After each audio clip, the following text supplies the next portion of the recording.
Para todos, que el Señor les bendiga. Claro que oramos por Venezuela, siempre vamos a seguir orando por Venezuela como oramos por todos los países, siempre. Pero la sabiduría que viene con los años, no creo que necesariamente venga por ósmosis, viene con la edad, nos ha enseñado que lo que más importa en cualquier país, en cualquier nación, es la gente. Es el ciudadano, el que tiene hambre, el que la pasa mal. Y a nosotros Dios nos abrió puertas para bendecir a todo el mundo. Y mientras que nosotros podamos ser un canal de bendición, Venezuela es uno de los países que más ayudamos financieramente. Pero no es que ayudamos al gobierno nuevo, a Maduro, al viejo gobierno. Nosotros no vamos por el gobierno, nosotros vamos a las fundaciones. Tenemos la Fundación Venezuela Amiga, que nos da siempre una mano enorme, y ayudamos a colegios católicos, a orfanatos. Nos conectamos con un montón de gente para bendecir a la gente de Venezuela. Lo que menos queremos es que nos prohíban la entrada para bendecir a la gente. Entonces, uno tiene sus convicciones, uno sabe que queremos una Venezuela libre, pero uno debe ser prudente para que nada implique que dejemos de bendecir a la gente. Lo que queremos es bendecir a los venezolanos, bendecirlos, ayudarlos, los amamos. Porque muchos se enojaron conmigo diciendo, pero Dante no se pronuncia, no dijo nada, pero ¿cómo no condena a fulanito? No soy bien para condenar a nadie, yo ni siquiera condeno o celebro al presidente de Argentina. No soy quien para condenar. Creo que cada uno ejerce su derecho de voto en las urnas. Si después hay estafa o hay conspiraciones, no somos nosotros. Podemos tener las opiniones, pero decirlas en público no va a mejorar nada. Lo que sí es que yo sé que tenemos que ser prudentes, en nuestro caso como River, para que nunca podamos dejar de bendecir. Lo peor que me podrían decir es, usted no entra más a Venezuela, usted no manda más ayuda a Venezuela, porque los perjudicados terminan siendo la gente. Venezolanos, estamos con ustedes, los bendecimos, oramos y los vamos a seguir ayudando. ¿Estamos felices, sí o no?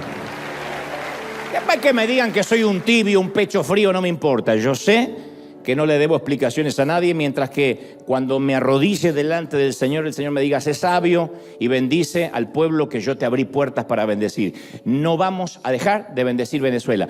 Y no vamos a dejar de bendecir Cuba. En Cuba nos prohibieron en su momento el Estado que sigamos construyendo nuestras casas, las casas que les regalamos a estos 6 ancianos o a estas 6 parejas. Y sin embargo tuvimos que decidir qué íbamos a hacer. O nos enojábamos, o maldecíamos, o éramos prudentes. Fuimos prudentes, fuimos mansos como la paloma y astutos como la serpiente. Y terminamos todo lo que teníamos que terminar en Cuba. Les agradezco a todos al pastor local, a todo el equipo de la iglesia local, Casa de Oración. Pero esto que vamos a ver hoy es la primera casa. Recuerda que son 6. Y estos son episodios que te vamos a ir mostrando. Este caballero ni se imagina lo que le va a pasar. Este señor que es un abuelito y no lo parece, pero sin embargo algo va a pasar con su vida. Tenemos nosotros que ver en esto. Esta es la semilla de los que están aquí localmente y de los que están en casa. Somos River en Cuba. Primera parte.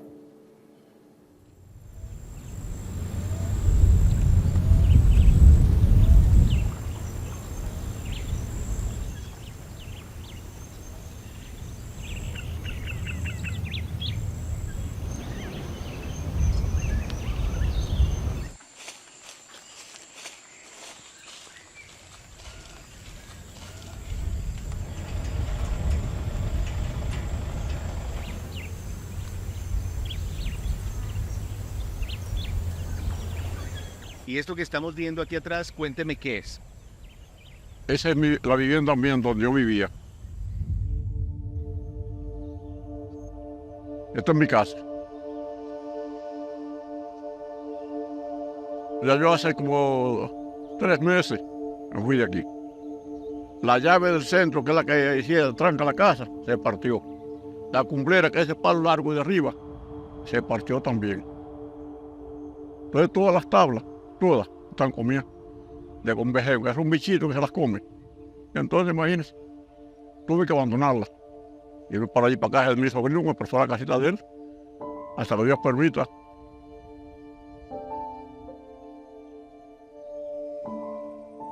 quisiera vivir como una persona normal. Con las cositas que Dios me permita que tenga, porque no tengo nada. Y así.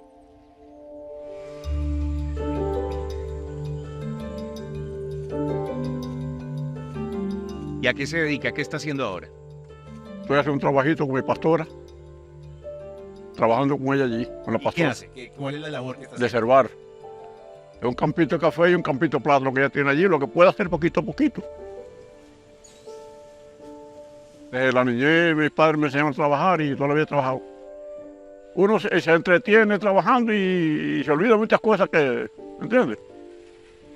Y está produciendo, está haciendo algo para la vida, para la sociedad. Imagínense, hay que seguir. Poco a poco, pero hay que ir para adelante.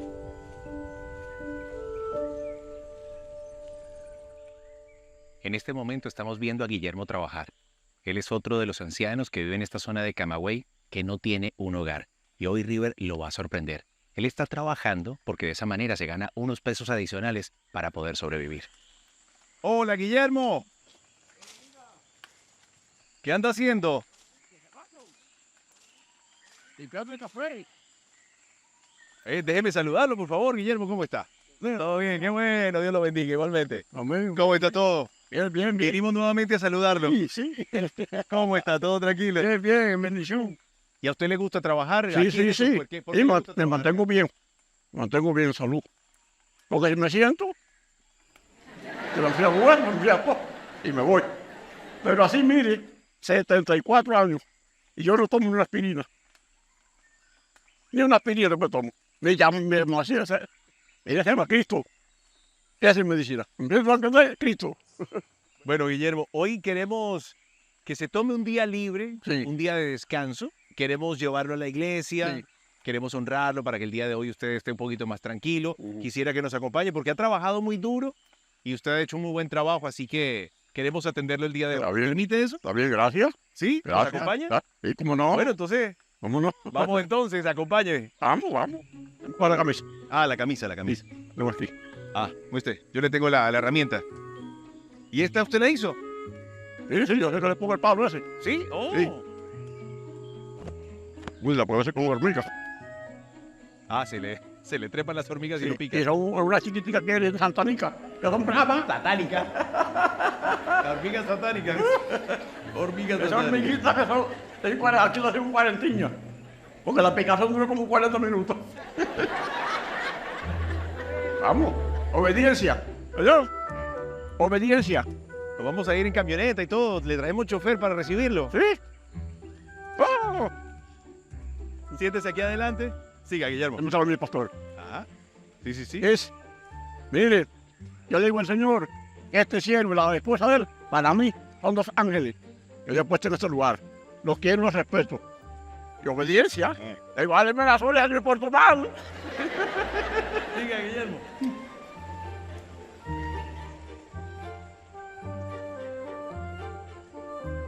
Gracias. Aleluya. Dígame una cosa, Guillermo, ¿y qué le faltaría a usted o qué sienta que necesita para sentirse un poquito más contento, más pleno? Le voy a decir algo, hermano. Yo no estoy interesado en nada. Lo que Dios me dé, me siento bien con eso. Si me da algo de gloria, dije, no me da de gloria, ¿qué voy a hacer? Hay que dar con paciencia y con esperar de Dios. Todo viene con el tiempo de Dios. Hay tiempo para reír, para llorar, para trabajar, para romper piedras, para todo el tiempo. Bueno, Guillermo, le voy a poner, si está bien con usted, le voy a poner una venda porque le queremos dar una sorpresa. Esto lo voy a poner en los ojos para taparle los ojos. Sí, no hay para problema. sorprenderlo. No hay problema. No hay problema. ¿Usted me lo permite? Obediencia. Obediencia. Esa es la palabra favorita de Obediencia. Guillermo. Obediencia. Yo le quiero tapar la nariz. Obediencia. Y tire un poquitito la cabeza para adelante. Obediencia.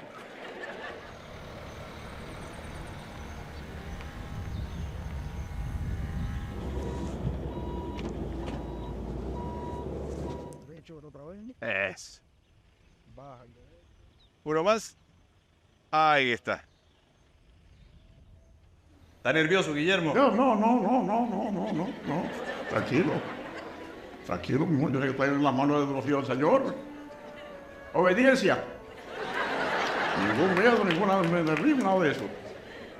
La paz de Dios en mi corazón. Yo voy a las manos del Señor, vaya, para ser mejor. Voy a las manos del Señor.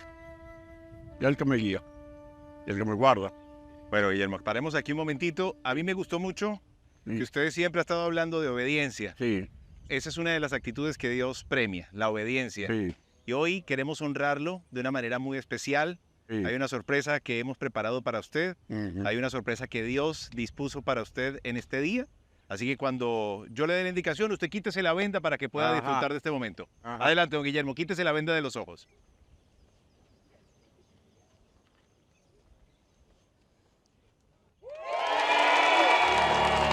Gloria a Cristo. Gracias, Señor. Gracias, Padre.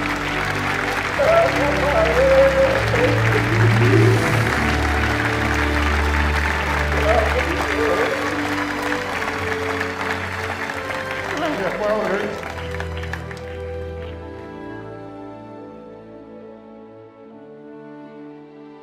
¿Cómo está, Guillermo? Bien, bien, bien, bien, bien. ¿Está contento? Sí, sí. ¿Qué siente? Sí, Cuénteme. sí, me siento bien, me siento bien. Sí, tranquilo. Tranquilo, tranquilo, tranquilo. Aquí tenemos la llave de su nueva casa. Sí, Sí, señor. Esa casa es para usted, Guillermo. amén, Porque gracias. usted ha sido obediente Gracias a Dios, gracias, Señor. y Dios ha estado mirando todo lo que usted ha hecho en toda esta tierra. ¿Cuál es? ¿Y cuál es? Sí, yo amo. Yo lo sé. La amarilla. La que usted me diga, esta amarilla.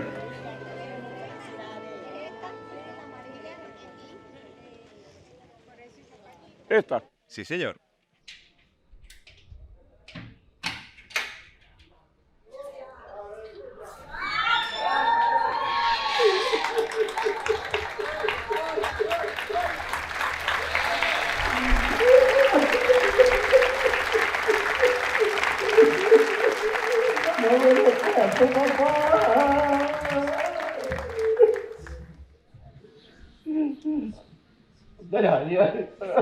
Gracias, gracias.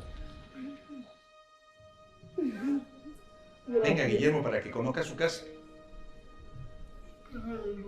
Déjeme, yo lo ayudaré a levantarse. Gracias.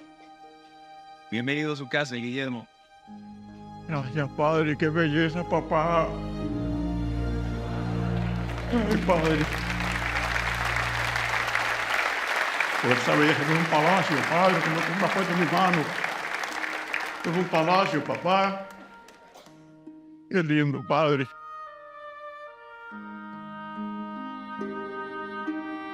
Pero qué belleza cocina, mira.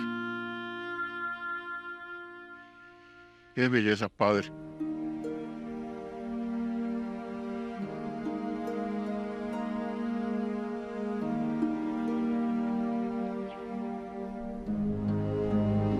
Aleluya, Padre, Padre. Gracias, Padre.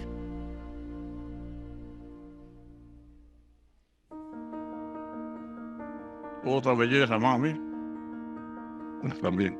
Gracias.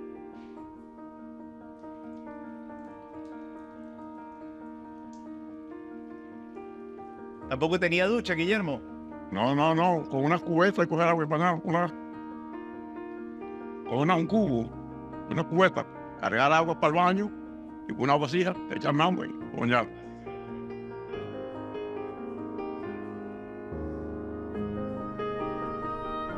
Esta es su cama, Guillermo. Pruébela, Guillermo.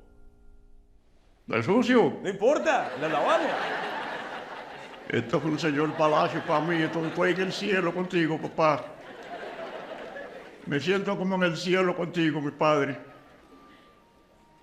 Como si tú me hubieras tomado así en los brazos y me hubieras levantado y me estuvieras allá en un palacio contigo, me siento así, papá. Qué lindo tú eres, mi rey. Bueno, Guillermo, usted sabe que usted va a estar aquí en esta casa. Hasta que Dios me lleve. No se va a tener que preocupar por su techo nunca más. Gracias, Señor. Gracias, Padre, por la bendición tan grande. Me he caído del cielo. Me he caído del cielo.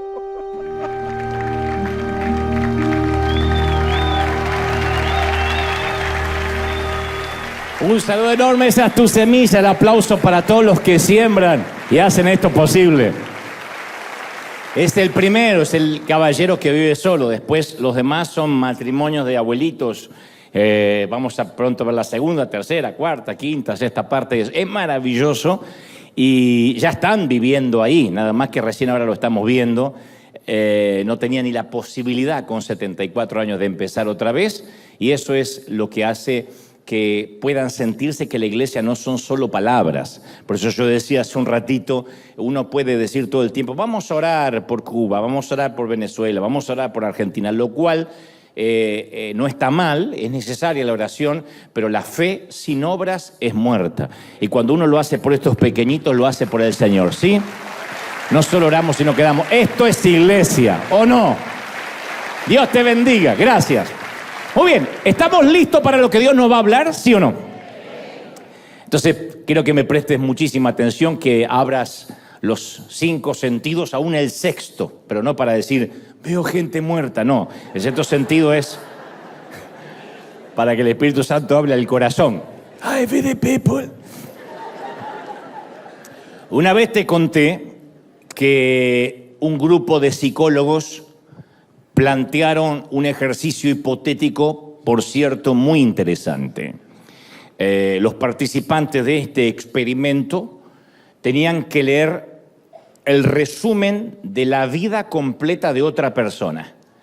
Y el resumen era más o menos así. Se les entregaba copias donde aparecía, insisto, el resumen de esta vida.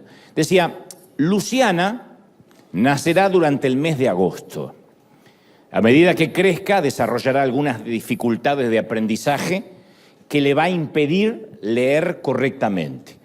Debido a esta suerte de dislexia, va a luchar en el colegio por el resto de sus años escolares y nunca va a pasar más allá del promedio, nunca obtendrá calificaciones altas.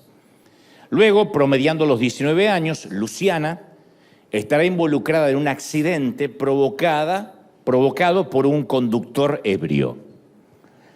A raíz de este accidente, ella va a perder su pierna derecha y estará obligada a usar una prótesis por el resto de su vida. Con el tiempo, ella va a conseguir un trabajo, un empleo estatal, pero aquel accidente la habrá marcado de por vida y entonces, por alguna razón, su estima se vio afectada y ella no será capaz de iniciar una pareja y mucho menos una familia. En su vejez, ella, Luciana, terminará en un asilo para ancianos y pasará la mayor parte de sus años altos completamente sola. Ese es el resumen de la vida. En la segunda parte del ejercicio de este experimento, los participantes tienen que imaginar que Luciana es su propia hija. Ella todavía no nació, pero pronto va a nacer. Y esta es la vida que inevitablemente le espera. Este resumen es lo que va a ocurrir. Y se le da a los participantes un solo minuto para cambiar algo en la historia de Luciana. Solo tienen 1 minuto para cambiar algo. Con borrador en mano y un cronómetro, ellos pueden eliminar lo que quisieran de la vida de Luciana. La pregunta de los participantes era, ¿qué borramos primero? ¿Qué borraríamos nosotros primero si fuera nuestra hija? Bueno, francamente, muchos de nosotros borraríamos sus dificultades de aprendizaje, a priori, para empezar, el accidente del auto, por supuesto, y la vejez en soledad en el asilo. Esas 3 cosas las eliminaríamos rápido, en menos de 1 minuto. ¿Por qué? Porque amamos a nuestros hijos y quisiéramos todos, si somos padres medianamente buenos, que quisieran que vivieran una vida sin estas luchas, sin dolores, sin fracasos. Todos quisiéramos que la vida de nuestros hijos estuviera libre de dolor, libre de angustia, libre de pesares. Pero la verdadera pregunta es, ¿esto sería realmente lo mejor, que le elimináramos a nuestros hijos todas las dificultades? ¿Realmente en el fondo pensamos que una vida libre de cualquier dificultad los va a hacer felices? ¿Y qué tal si borráramos una dificultad que los va a motivar a orar y buscar a Dios? ¿Qué tal si quitamos algo de su vida que justamente por ese aguijón es que se acercan a la presencia de Dios y nosotros lo borramos? ¿Qué tal si borramos la dificultad que le va a enseñar a tener resiliencia, va a forjar su carácter y le va a enseñar a tener gozo a pesar de las dificultades difíciles? Y nosotros terminamos haciendo de nuestro hijo un pusilánime, un timorato, porque borramos aquello que justamente en la vida lo iba a fortalecer. ¿Qué tal si borramos justo esa circunstancia difícil que lo va a despertar al propósito de Dios en su vida? Y nosotros vamos y lo borramos. Yo sé que suena fuerte, pero todos los que somos adultos sabemos que el contribuidor número uno para la madurez espiritual, para la madurez emocional, no son los mensajes, no son los sermones, no son los libros, no es el congregarse semanalmente. El contribuidor número uno para la madurez espiritual siempre son las circunstancias difíciles. Eso es lo que nos hace quienes somos. Eso revela de qué estamos hechos, de qué madera estamos forjados. Y diré esto, no puede haber un despertar espiritual si antes no hubo un adormecimiento que Dios permitió. No puede haber un real encuentro con Dios si primero no ocurrió un desencuentro, un alejamiento del Señor. Dicho esto, quiero meterme de lleno en la historia de hoy, que es, como dirían los chilenos, harto conocida. Es muy conocida, pero que tiene algunos aristas que son sorprendentes. Posiblemente sea la historia más conocida que relató Jesús, que es obviamente la del hijo pródigo que aparece narrado en Lucas capítulo 15. El hecho de que sea una parábola, o sea, una suerte de metáfora, no impide que sea una historia llena de eventos de la vida real. O sea que cuando uno escucha la historia del hijo pródigo es imposible oírla o leerla sin identificarse en alguno de sus puntos. La palabra dice que un hombre tenía 2 hijos, sé que la mayoría lo sabe, pero la repasamos rápido. Un hombre tenía 2 hijos y el menor de ellos un día le dice al papá: padre, dame la parte de la herencia, de la hacienda que a mí me corresponde. No voy a esperar a que te mueras para cobrarla, quiero cobrarla por adelantado. Y no muchos días después, dice el Señor en esta historia, el muchacho, juntándolo todo, el hijo menor, parte lejos a una provincia apartada. Y allí desperdició toda la herencia, toda la hacienda, viviendo la vida loca, diría el apóstol Ricky Martin, viviendo perdidamente. Una versión dice una provincia apartada, pero hay otra versión que dice se fue a un país lejano, Como sea, la audiencia judía que escuchaba esta historia sabía que cualquier lugar lejano era considerado un sitio gentil, un sitio pagano.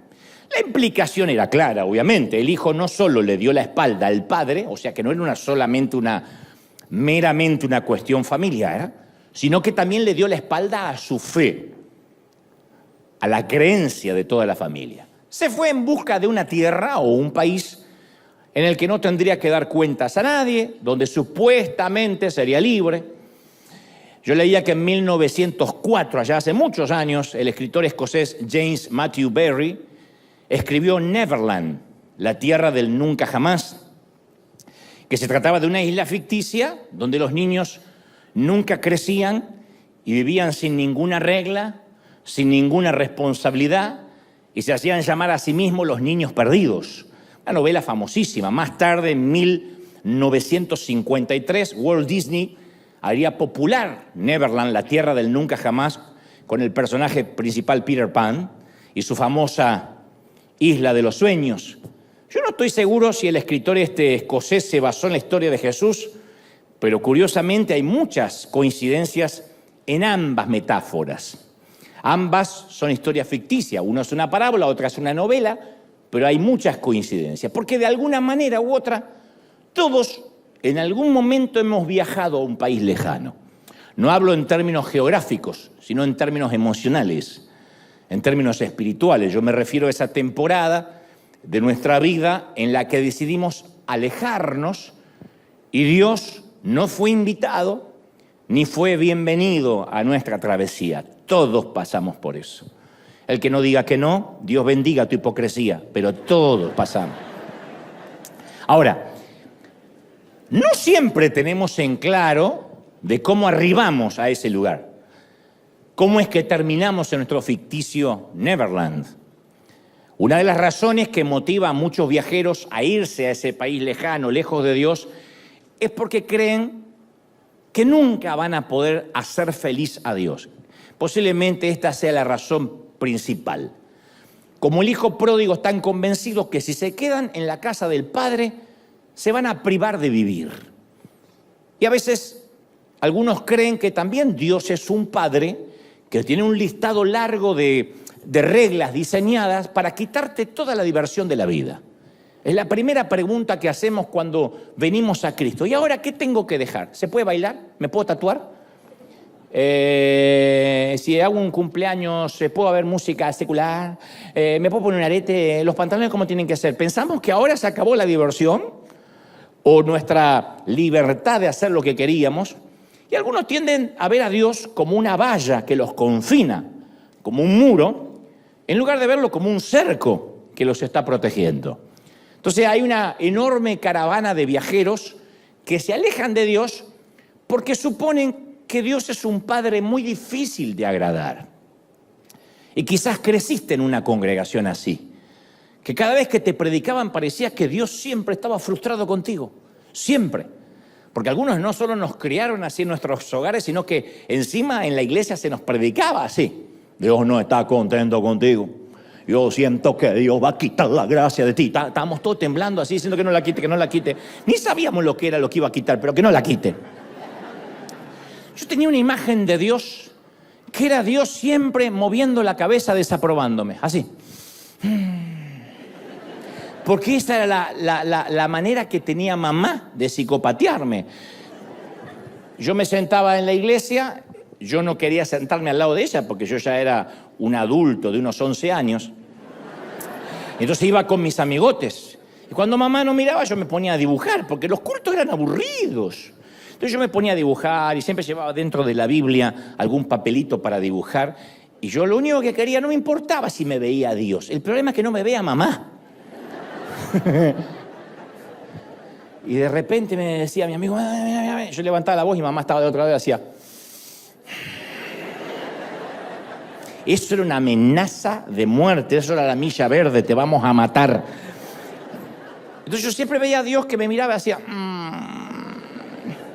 Porque todas sus expectativas y sus reglas, las de Dios, eran tan altas que era imposible de satisfacer. Así que lo mejor era mandarse a mudar. Y lo que he aprendido con mucho dolor es que cuando creemos que tenemos un Padre difícil de complacer, un día simplemente dejamos de complacerlo. Así funciona. De hecho, lo afirman los psicólogos que han descubierto que cuando un hijo vive con padres estrictos, exigentes, que las cosas buenas nunca la destacan, siempre hablan de las malas, lo que va a pasar es que ese hijo se va a distanciar emocionalmente de su papá o mamá. Y en un momento va a ser todo lo contrario que le dijeron en su casa. Aquel que se pone en las antípodas de los valores familiares es porque se hartó de que todo lo que hice y todo lo que hizo y todo lo que dijo nunca sirve. Que todo lo que hace está mal. Y hay padres que son tan estrictos que creen que lo van a sacar bueno. No, lo que hace es llevarlo a la otra polaridad. Que ese hijo no quiere saber nada ni de Dios, ni de ser una persona de bien, porque se hartó. Nunca estuvo a la altura de la barda, nunca llegó a lo que se le está pidiendo. Lo mismo pasa en términos espirituales. Por eso digo siempre que el legalismo produjo más apartados de la fe que el propio diablo. El legalismo trabaja para el diablo. Porque cuando pongo reglas que nadie puede cumplir, cuando el líder pone reglas a las cuales es difícil, cargas, como dijo el Señor, que ni ellos pueden llevar y se las ponemos a los demás, uno termina diciendo más, yo ya no puedo. Al final me piden tanto que yo no doy con el ancho, no puedo. Entonces muchos ven a un Dios enfadado, que haya placer en repartir castigo, pendiente de que caigas, como que Dios dice, ya vas a caer. Mi mamá decía eso. Yo me estaba riendo con mis chicos y mi mamá decía una frase que cuando yo era chico decía, no la entiendo porque no soy papá. Cuando esté del otro lado del mostrador y sea papá, quizá entienda la frase que me está diciendo ahora. Ahora no lo entiendo. Me hice papá y todavía no entiendo la frase que me decía mi mamá. Me miraba a jugar y decía, seguí jugando, seguí, que ya te vas a romper la cabeza. ¿Y cómo me voy a reír? ¿Por qué se va a reír? ¿Por qué tengo la cabeza abierta? Bueno, a veces vemos que Dios está mirándonos o sentimos que Dios nos está mirando, ya vas a pecar, así que el tipo no peca más, ya vas a pecar. ¿Y cómo me voy a reír? Y no importa cuán arrepentido estés, vas a tener que pagar en el infierno. Nota que es lo primero que los religiosos escriben en las redes. Ya vas a pagar, Dante, en el día del juicio. Sigue riéndote de las suegras, sigue riéndote de las suegras. Ya se va a reír Dios cuando te mande al infierno. No, Dios no se va a reír nunca mandando a alguien al infierno. Pues un padre, ¿cómo un padre se va a reír porque manda al hijo a quemarse? Entonces, con un Dios así, ¿cuál es la respuesta natural? Huir. Uno se cansa y huye. La historia de Jesús continúa y dice, y cuando este caballero, el hijo pródigo, este muchacho, lo hubo gastado todo, se dilapidó la fortuna, vino una gran hambruna en la tierra donde él estaba, en Neverland, y le comenzó a faltar todo. Entonces fue y se arrimó a uno de los ciudadanos de ese país, el cual le envió a su hacienda para que cuidase puercos o cerdos. O ¿cómo le dicen en otros países a los cerdos y puercos? Eso. Entonces, no escucho nada acá, pero lo mandaron a cuidar. El hombre dijo, bueno, sí, yo te doy un empleo, cuida los puercos, vete a la porqueriza a cuidar los marranos. Y entonces él dice que cuando estaba cuidando los puercos deseaba llenar su vientre con las algarrobas que comían los puercos, pero los que los contrataron no le dejaban comer la comida de los animales. Dijo, no, eso para los animales. Sal de aquí y te compras una pupusa, pero esto es para los animales. Lo que pasa es que él no tenía para comprar, no tenía dinero. Y como era de esperarse la vida se puso difícil. Neverland nunca termina siendo lo que muestra el folleto. Nunca Neverland es lo que muestra la publicidad, ni el mercadeo.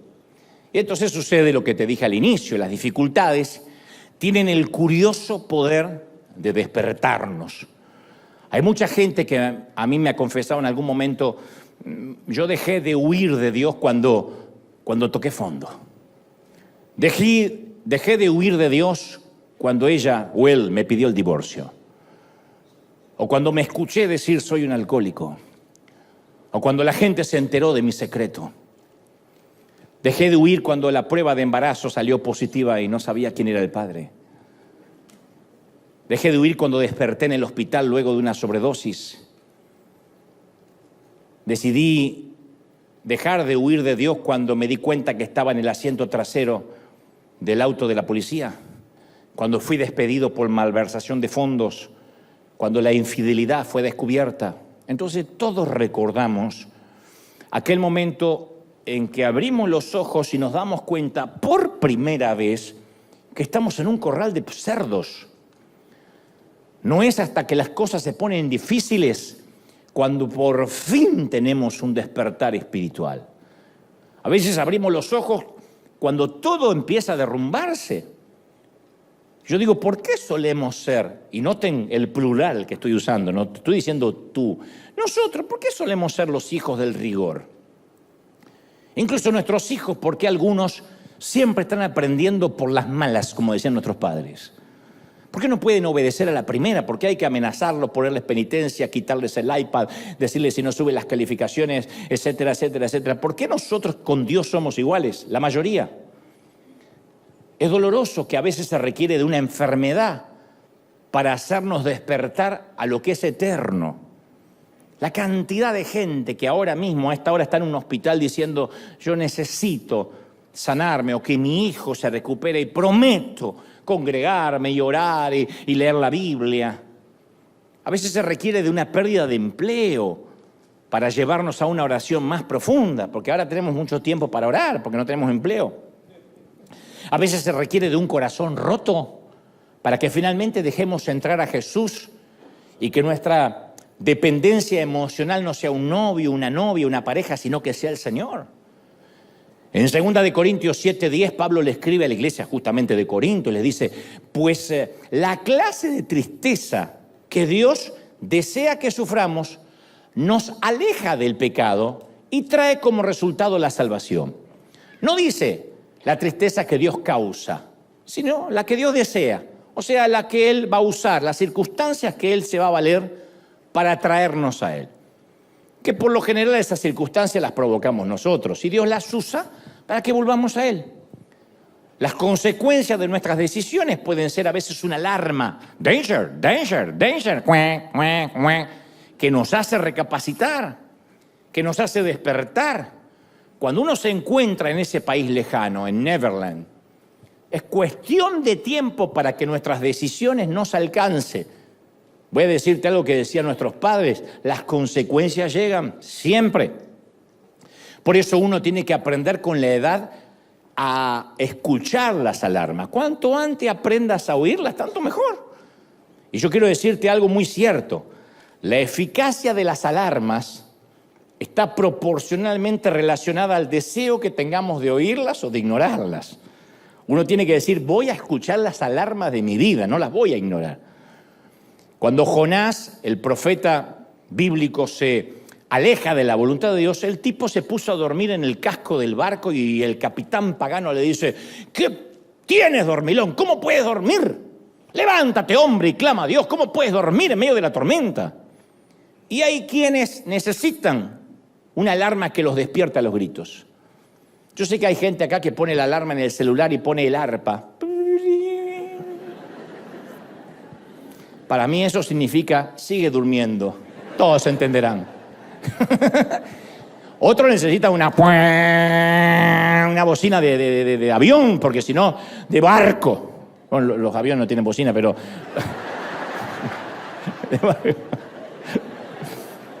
Me acordé de una frase, más inútil que bocina de avión, claro. Bueno, turbina de avión, ¿no? Y uno tiene que decir, las quiero oír, si no, no me voy a despertar. El cónyuge que tiene un matrimonio que se está cayendo a pedazos y vive en su propio mundo, mirando fútbol todo el día, es alguien que no está oyendo las alarmas. El estudiante que desarrolló el hábito de perder tiempo en las redes sociales o los videogames y puede perder el año por bajas calificaciones, no está oyendo las alarmas. La madre que le vive gritando a sus hijos porque cree que eso es educar y no recuerda la última vez que se arrodilló a los pies de la cama para orar por ellos, es una dama que no está escuchando las alarmas. El padre que se va a trabajar antes que sus hijos se levanten y regresan después que se fueron a dormir, no está oyendo las alarmas. Posiblemente termine de pagar la casa, pero va a perder el hogar en el proceso. Entonces, no te engañes pensando que es tu vida y que no le debes explicaciones a nadie, porque tu viaje a Neverland siempre va a afectar a todos los marineros que viajan en tu barco, siempre. Las decisiones que tomamos van a afectar a todos los marineros que están a bordo con nosotros. Tarde o temprano las alarmas siempre suenan en Neverland, siempre. El hijo pródigo no oyó la alarma hasta que llegó al chiquero, no oyó ninguna. No la escuchó cuando le pidió la herencia a su padre. No oyó la alarma que estaba mal. No escuchó la alarma cuando sintió que su billetera estaba más flaquita, más delgada, después de festejar, de parranda en parranda y de reventón en reventón todos los fines de semana. No escuchó la alarma cuando llegó la hambruna y no tenía ahorros. Desoyó, hizo caso omiso a esa alarma cuando aceptó el trabajo de cuidar los cerdos. No se dio cuenta de que su vida iba de mal en peor. Uno lee esta parábola o esta historia y dice, ¿de verdad cómo es que el tipo no se dio cuenta que iba en declive? ¿Cómo pudo dormir durante todo eso? Lo que suele suceder es que cuando suena la alarma la apagamos y decimos, 5 minutos más. ¿O no?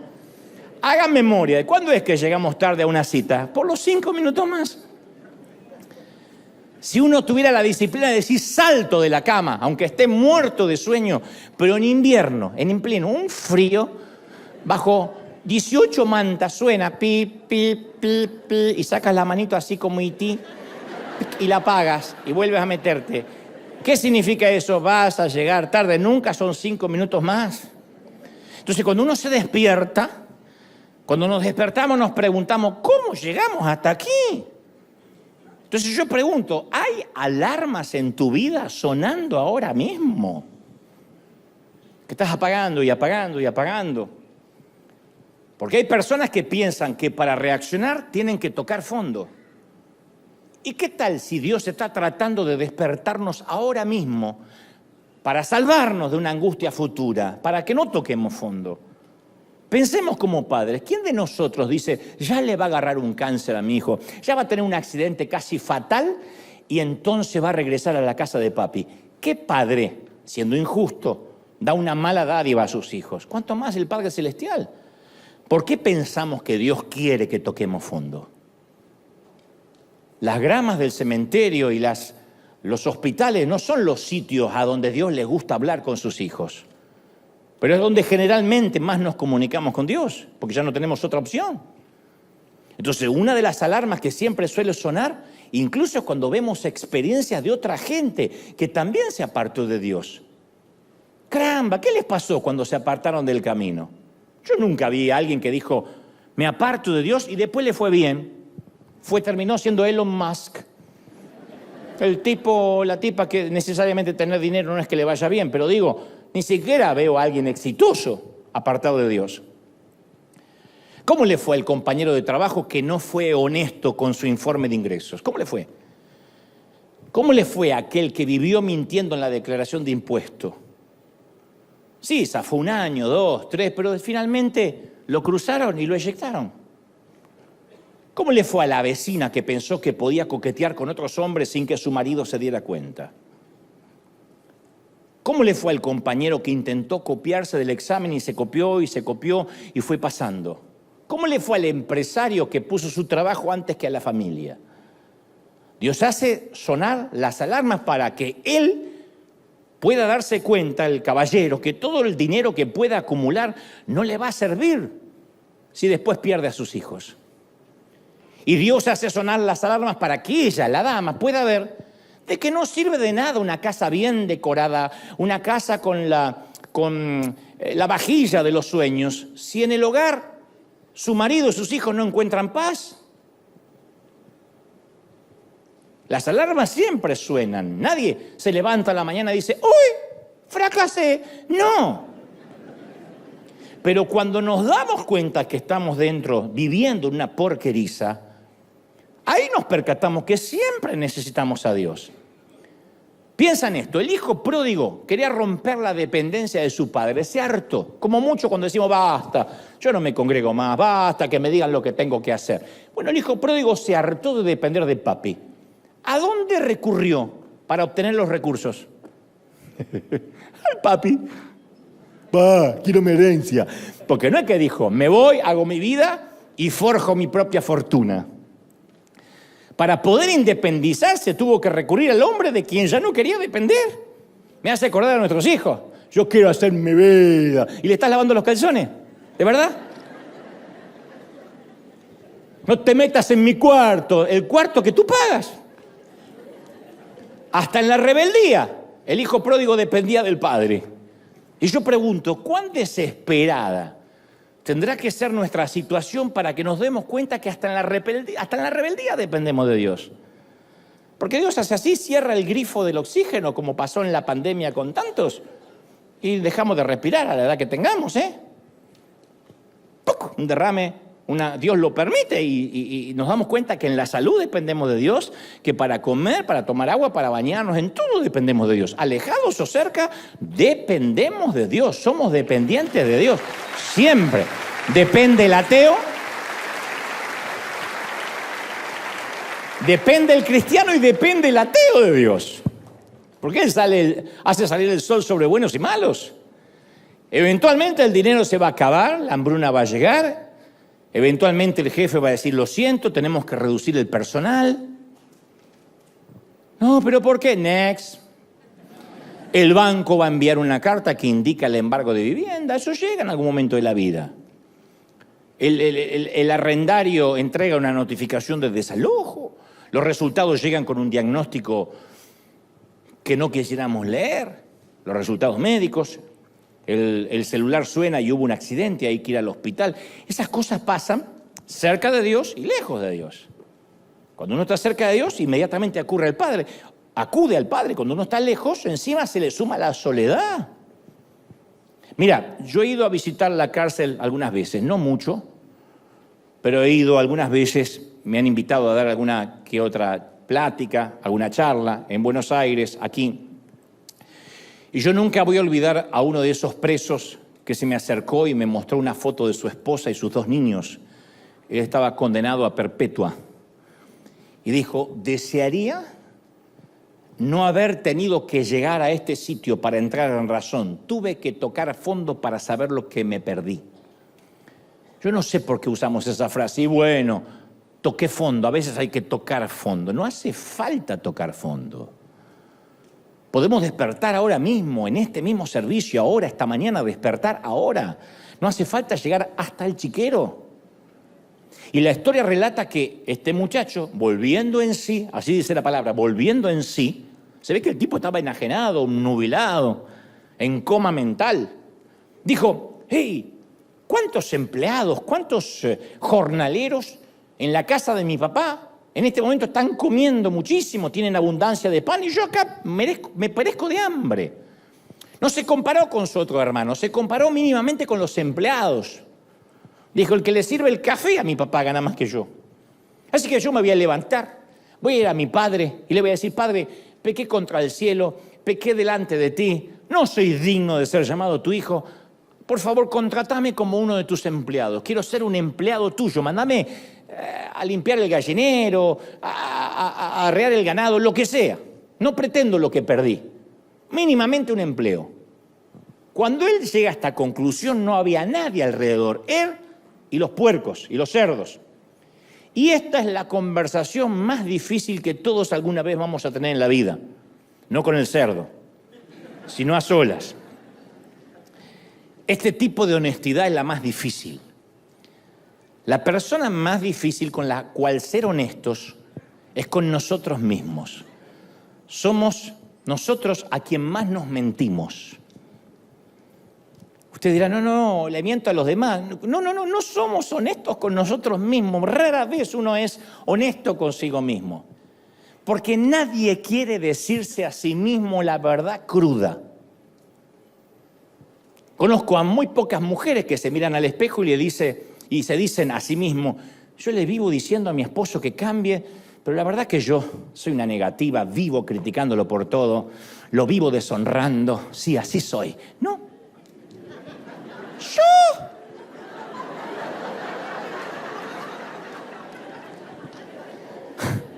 Y no hay peor ciego que el que no quiere ver. De lo que yo me voy a llevar de estos años de liderazgo en la iglesia es eso, que yo no sabía que existía hasta tener un trato periódicamente, frecuentemente con la gente, la ceguera emocional. Yo digo, ¿de verdad no lo ve? Yo he hablado con gente malhumorada, que grita, que maltrata, y dice, si yo soy un amor. Yo digo, Señor, no, llévatela, ya está, llévatela. Pocos hombres se miran al espejo y dicen, mi problema es la pornografía. Y eso hizo que yo endureciera mi corazón hacia mi esposa. Prefiero 1000 veces lo ficticio que arreglar las cosas en la realidad. Pocos se miran al espejo y dicen eso. Dicen, no, bueno, soy un hombre, soy macho, de alguna forma me tengo que desahogar. Muy pocos se dicen la verdad. Muy pocos dicen, bueno, yo elegí sentarme en el sofá con una cerveza, mirando Netflix, en lugar de ser el líder espiritual en mi hogar y meterme en la habitación de mi hijo y preguntarle qué le pasa y ponerle los puntos. Lo más fácil es ausentarse. Pero nos miramos al espejo y decimos, soy un tipo ausente. No.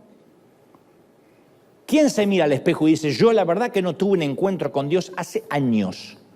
Me congrego, pero vivo simulando que soy espiritual, cuando en realidad soy un hipócrita. No lo decimos. Porque la mentira más fácil de creer es la que nos decimos a nosotros mismos. Pero cuidado, hay gente que ahora está diciendo, yo sí me digo todo bueno, pero esa convicción tiene que venir acompañada con la confesión. No es solo la convicción no arregla nada, tiene que venir con la confesión. Esa es la gran diferencia entre remordimiento y arrepentimiento. ¿Cuántas veces vimos políticos que salen a confesar un desliz moral o un acto de corrupción? Ya te digo, si es un político es porque lo obligaron a confesar. Alguien los descubrió, los expuso, posiblemente el propio presidente le dijo, presente la renuncia ya. Y no les queda otra ante una investigación periodística que admitir lo que hizo y solicitar la renuncia o poner la renuncia en el escritorio. Y muchos cristianos piden consejería, llegan llorando, confesando un pecado, lo cual es noble, pequé, estoy atado a esto, al otro. Y la pregunta siempre es, de todos los consejeros, yo lo he hecho muchas veces, ¿estás confesando esto porque fuiste descubierto? Casi siempre es el caso.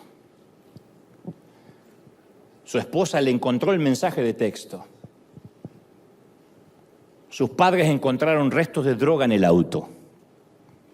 Su jefe lo despidió porque llegó con aliento a alcohol a la oficina.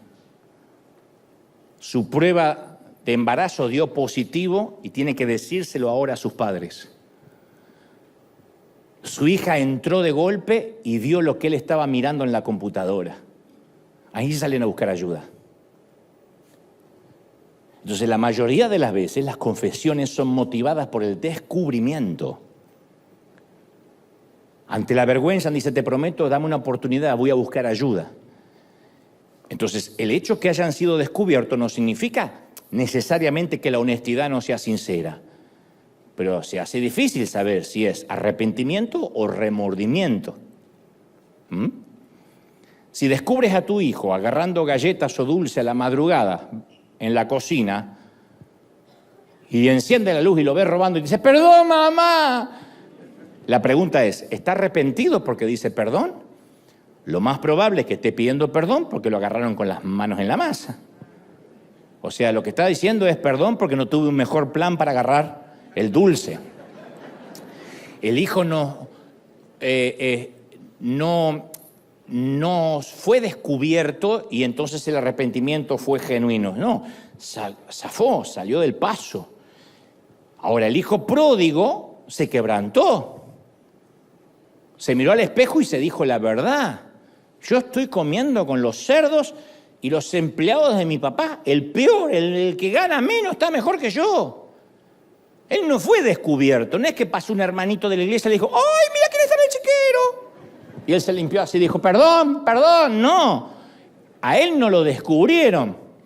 Ahora te adelanto que no te va a agradar la próxima parte. Usted dice, ¿viene otra peor? Sí, viene otra peor. Y a lo mejor vas a decir, bueno, no aplica en mi vida, pero el próximo paso es el más difícil. Lo primero es decirse la verdad. Decirse la verdad no es, está bien, me digo toda la verdad, no es fácil, no es fácil. Algunos están en terapia por años para poder descubrirse a sí mismos.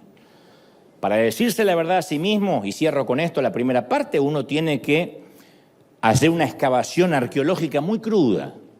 Y no te va a gustar lo que vas a encontrar. Yo no me he topado con mucha gente que dice, sí, estuve revisando mi vida y la verdad que sí, yo soy una chusma. Ay, me muero por saber la vida de los demás. Nunca nadie. No, yo se lo quería saber para estar orando por la carga. No te dice. No me encontré con ningún cristiano que diga, la verdad, yo soy un envidioso. Me agarra una envidia que me carcome acá como una bilis. Yo soy envidioso. No te lo dice nadie. No tengo envidia, tengo celo por la obra de Dios. Por eso te digo, es muy difícil mirarse al espejo y decir, este soy. Soy un manipulador, soy una manipuladora. Cuando me atrapan, lo primero que me sale es una mentira. Tengo mucha creatividad para mentir en lugar de afrontar la verdad. Me falta como hombre lo que tengo que tener y no me hago cargo de las cosas que me pasan y entonces siempre prefiero culpar a otro. Es muy difícil, por eso tanta gente va a terapia.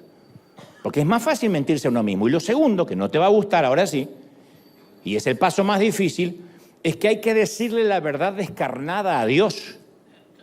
Después que uno se descubre, uno tiene que decírselo a Dios. Lucas 15:18 dice la palabra que el muchacho dijo: me levantaré e iré a mi padre y le diré, he pecado contra el cielo y contra ti. Él no dijo, bueno, entiéndeme, es mi juventud, las hormonas, tienes que entender de que estaba pasando un momento difícil, la andropausia, no. Él reconoció que no era suficiente ser honesto consigo mismo, tenía que ser honesto con su padre. Y muchos de nosotros no practicamos ese tipo de confesión con Dios. De verdad, te vas a sorprender cómo oramos. La mayoría es, Señor, tú me conoces, perdóname todo.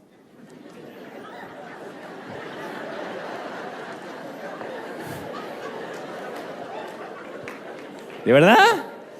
¿Cómo perdóname todo? ¿Cómo que no es un cómplice? Porque uno piensa que si uno confiesa explícitamente es como autosabotaje.